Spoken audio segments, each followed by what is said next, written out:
રાજ્યમાં હાલ પોલીસ ભરતીની શારીરિક કસોટી ચાલી રહી છે ત્યારે શારીરિક કસોટીમાં નિષ્ફળ ઉમેદવારોને હસમુખ પટેલે અપીલ કરી છે।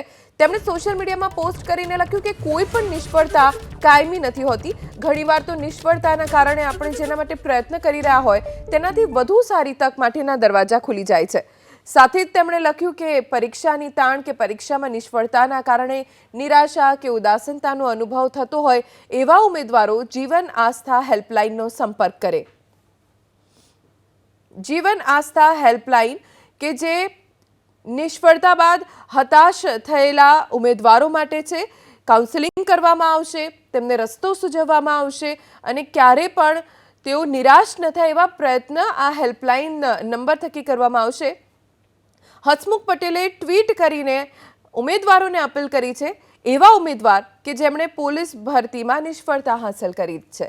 શારીરિક પોલીસ ભરતી અત્યારે ચાલુ છે અને શારીરિક કસોટીમાં જે ઉમેદવારો નિષ્ફળ થયા છે તેમની માટે હસમુખ પટેલે ખાસ પોસ્ટ સોશિયલ મીડિયામાં કરી છે।